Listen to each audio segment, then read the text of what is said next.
kastiyan sa atong mama, usaray atong gisinggit. Unsay atong gisinggit? Dungan ta. Wa pagani ta ka eskwela ang atong gisinggit mga higalag, mga igsoon. Oh hard, oh hard, oh hard. Usa man as Bisaya. Lisod, apiki, pait naman, mapobre, patay, madato, patay. Ang inahan ko no, misinggit ko no, agay, inig panganak, agay, agay, dili na agay. Nga naman, di man mutagam, again, again. Di ba lisod? Si Mrs. ni amang yun eh. Kung mag-away may, magbahin may, mabahin yun. Nga naman. Paman mo mangutana, pero tuganan ta mo. Sa inyong una-una, pila ka buok among bata ni Mrs. Ha? Upat? Dako ag short ni Sister Roy? Pila? Pagkabrayta, taga-ig premyo ni ha? Taga-inyo premyo. Tag-lima-lima, Mrs. anak. Ato mi kagayan, kay kanaraman ka manghura na mo nga mag-birthday karong 31 iso pa. Ulay mas karong birthday ha. Kung tanaw lang gini na kayo sa natumong man natay bruhaton, tingbo na lang nato na sunutuig. Pauliyon gud bes 31. Kita na mo kagayan yung makisunan, mayo po no sister kay usaray yung bata. Yung Mrs. nga usara bitaw, usaray among nadala. Kini madag dalhon tong siyam. Pamasahe lang daan man patinda kuha. Unang lisod ang kinabuhi. Ang gianak, oh hard, oh hard, oh hard. Ang nanganak, again, again. Nganong may intra, na ikantang magsurban. Di na jog ko mo usab, kausahan na lang. Kanungog mo na. Ngano man nga lisod. Unya, tuyuan jud. Ngano man, di natakalikay kay mo nitong design sa kinabuhi. Mabura kinabuhi ang tao, unya puno sa kalisod. Sunod. Kolosas 1:5. Ni ay tambal sa kalisod nga ato rong giatubang mga igsoon. Ingon pa rin he. Ingon kamo ni ini tungod kay nagpaabot man kamo sa inyong gilauman nga gitagana alang kaninyo asa didto sa langit. Asa daw? Sa langit. Unang napoy mga higala na to, mga igsoon na to, di man po na to kapugnan kay mauman po ila. Musuri po sila. Unya musangyaw po sila nga ang paraiso giandam sa Ginoo ni asyuta. Ingon ako, ako'y magwawaling ay nana, maundang ko. Maman, mangimbitar ta, brad, sister, adto ta syuta, nam ta syuta daan. Muna nga dinhi si Pablo nagklaro. Kaninyo dito sa langit, kining inyong gilauman, nadunggan na ninyo kaniadto sa dihang gisangyaw kaninyo ang kamaturan. Unsa di kamaturan? Dito sa langit, di kay kamaturan, di ni siyuta. Magunsa mata, di ni siyuta nga, ni amang tanang kalisod. Panawar ako ninyo social media ron, grabe mga paghitabo nga, di na nimo masabtan. Mga krimen, nga grabe. No? Tanawa lang nyo. Okay, ato ta sa sunod. Tanaw na to. Unang Korinto 6:9. Ingon lang ang Dios nga. Kondisyon lang ta, ha?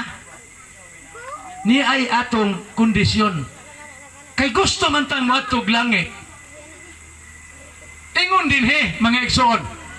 Dili ba nga ang tao nga nagabuhat og dautan dili makapanunod sa gingharian sa Dios? Nalang day buluhaton. Unsa man atong padayonon. Matod pa din he. Busa ayaw ninyo limbongi ang inyong kaugalingon. Kay dili gayod makapanunod sa gingharian sa Dios ang mga makihilawas gawas sa kaminyoon. O sa ni mga igsoon gipahibaw ta nga naamang yun na. No, kanang gawas sa kaminyoon pero karon mahibulong tas kalibutan kay murag wa na magkadimao. Usahay ambot og nakit-an nyo ni. Ako nakit-an yun ako. Social media, nagmenyo na ang laki og laki. Nakakita mo na, mga igsoon? Nakakita ba mo? Kita na no. Yung kanang bang inig kanang kiss na sa kwan bitaw? Dito no, muli at siya kuglingiw. Kaya na ning mga laki mag-unay inukubay. Pero dili siya ang ngayon mga igsuon. Kay ang Kami nyoon, ingon ang Marcos 10 nga, ang lalaki, mabiya sing kanan, muipon siya sa iyang pangasaunon nga, babae. Rikson, dili ni tuyo ang pagpasakit. Dunay istorya sa akong kauban. Samtang nakadungog ang bayot mga igsuon, kay naapil magudinhi, nya Biblia magini maigsuon. Pag ingon nga ang mga bayot di makasulod sige nga rin sa langit. Ang bayot miriak mga igsuon. Ang butwa man siguro dire. Kung naaman, dili po ni ikaw mo'y gisintro. Kung dili, niingon man god ang magwali nga, ang bayot dili makasulod, sige nga rin sa langit. Dito bang ba't, kaysa may nagsulti, ana. Si Pablo, sa datuto mo ng Pablo nga, chismoso man na. Si Pablo, chismoso ni. Pero ang iyang chismes, unang Korinto 11:1, iyos Pablo, awat mo na ko, kaya ko, nag-awat kang Kristo. Gisulti ni Pablo, aron mahibaw tagun sa ibulaton, kung gusto tang makasulod niya ng langit kayang giandam. O ni mag-ison. Hello, Mike. Padayon ta, ang mga nagasimba sa mga Diyos-Diyos. Mga igsoon, tingali ang atong nahibalan, kadtong mga revolto o unsa man to, nga naa karon gisimba mao ni giatake sa uban pod. Pero ako, di ko manghilabot. Nga naman, kay kanang Dios-Dios nga gisulti, unang-una kanhi pa, dili revolto, kung dili tao. Nga naman, kining atong tiyan, kay kanang revolto, di man nakasultig mayong balita, di po nakasultig daotang balita. Mo nang si Jeremias 10 ningon, ayaw mo kadlo kay di nakahimog maayo, di po nakahimog daotan, di nakasultig kamaturan, di po nakapamakak. Wa ako makurati ana, ang kuyaw yun nga Dios-Dios, kining atong tiyan, kay sa rin masudlan, mao ni mamakak. 7:28 si Jeremias, sa ilang baba, giputol ang kamaturan, bakak ang ilang gisulti. Kay kanang Santo Niño, nagsig-atake sa bang pondok, wa gyud ko ana manghilabot nga naman. Wa man ay problema kay di man musulti. Ang problema gyud kining baba nga maoy musulti. Masudlan din mo nang Christian palo Christ, Christian palo tiyan. Mao ning nahimong Dios-Dios. Mga igsoon, Pilipos 3:19, ang ilang dadangatan kalaglagan kay ilang Dios mao ang ilang tiyan. Unsa man ang makababag nato sa pag-alagad sa Ginoo, kana nahimong Dios-Dios. Dili ko mosimba kay akong sinina daanan. Di ko mosimba kay kung sapatos daot na. Nakambyo. Wa man mayong Ginoo nga kung mosimba sinaw gyung sapatos. Kung mosimba bago jog barong. Logi gitang way kapalit ana. May lang ko kay namay manghatag. Unya goy manghatag. Apike. Sunod. Colosas 3:5 og 6. Ingon pa din busa isalikway na ninyo ang inyong lawas ng mga tinguha. Ayaw kamo pagpakighilawas, gawas sa kaminyon, gisubli na pod mga igsuon. Ingon ni magbuhat sa bisan unsa nga malaway. Ayaw kamo pagsunod sa daotang mga tinguha sa inyong lawas. Ni maghuna-huna may tungod ni ini. Ayaw usab kamo paghinakog. Usa din himay igsoon gisgutan pod, dili kamo maghinakog. Mag-ihaw ganit tag manok nga matay silingan, bahini po ninyo bisag kuko na lang. Tama ba na? Tama ba na? Sister, brother, wa milungagon pahulma kog bugas. Siya na, pasensya gyud kay ngamong bugas, budget na lang ni karong bulana, usa na lang ni kasako. Di gid nako ni ibanan. Nabala ka pa sigmasyort. Unang, walay dalo makaadto dito maigsoon, ayaw paghinakog. Parehas karon diri, pasalamat ko. Ang atong Proclader diri, wa gyud magdinalo sa binyo. Wa magdinalo nato dinhi nga makahimo ta kay kung sila nagdinalo pa, dili ta makahimo diri. Nga naman, basig makadisturbo ta nila diri. No? Muna kami pod, wa pod ni magdinalo sa among panahon, amo pod ning gigugol tungod sa gugma sa Ginoo. Sunod yun rin, kay ang pagkahakog sama usab sa pagsimba sa mga Diyos-Diyos. Tanawa, dili lagi larawan, kung dili, kadtong atong mga kagawian, atong mga binuhatan. Yun din tungod ni ining mga binuhatan sa mga tao, silutan sila sa Diyos. Kay wala sila nagatungan kaniya. So doon na lang day tayo buluhaton.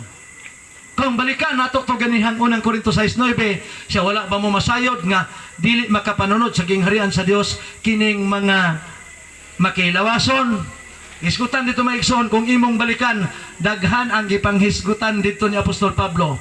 O sa dito, naingon, mga bayot, mga palahubog, mga igsoon, ayaw gyud ninyo gikasakit ni nga naman. Kamo mo'y giandaman sa Ginoo sa gingharian sa langit. Na ako'y lugar nga giwalihan sa Tagulilong, kung nakaadto mo maigsoon sa Irias Padada sa Occidental, ang asawa mingon, Brad, ayaw lang din himua ang inyong pagabuhaton nga krusada, kay dito man gyud sa ilang tungod sa balay nila maigsoon. Ang asawa na malibad nga naman, 8 kabuok ilang anak, unyang kamanghuran 8 anyos, gikugos-kugos pa sa asawa. Unya si Nestor Dayanak na wilnon sa mong lugar nga hilabihan pagkamangtas. Ang mga tao mingon, maputi na lang ang uwa, kanas Nestor di na gid na mabago, mamatay na lang na. Gihukma na si Nestor. Ngayon ko, sister, sa akong nadunggan, nidako akong interes nga anhi dinhi. Nga naman, ang Dios gusto niyang pahibawon ang tao nga naas pagkasaag sa kalibutan. Ako ni adto ingon ana nga akong kinabuhi ug wa ko ni undang yabon ako dugay panahon. Nga naman kahibalo ko kung unsay palahubog. Ako nakaswito ko kay nga naman dugay ko anak. Pasagdihi lang. Siya Brad unyag magmaoy na Nestor dire. Ko pasagdihi lang siya, pamauya lang siya. Manang human ako gwali mga igsoon, pinakauna na kong adtuon doolon si Nestor nga nagbagulbol diya skilid nga hubog. Pila ka gabi, anam-anam, siya mo yakong ginuol. Ang uban mo ingon nga, si Nestor na may balik-balikan. Ang Diyos nangita niya itong mga makasasala. Ako siyang doolon, Brad Nestor, padayunan ang imong paginom, padayunan ang imong pagkahubog, og mahigugma na ka ni Kristo, anam-anamig undang, kung gusto ka nga makasulod niya ng langit nga giandam sa Ginoo. Nga naman, kay walay hubog nga pasudlon dito. Pero gusto ka magpadayon, padayon na. Nga naman, imuha man ang kinabuhi. Lamang padayon pagpaminaw sa gugmas Ginoo. Kay doon na si mga saad. Juan 8:32, sa dihang may bala nimong kamaturan, makabaton kag kagawasan. Ikaw unyay magdesidir kay ako, palahubog pod klasmita, walang ta mag-abot sa panahon. Pagsikat sa lambada sa una, isa na laikwirdas kong gitara, tugtog hapon, magtapok na tong mga palahubog sa balma ni adto. Namulawan ko diha, wa pa mausong may nuswan. Ang lamisas nag-inom dito, ipandasok na dito sa doon na mo. Nga naman,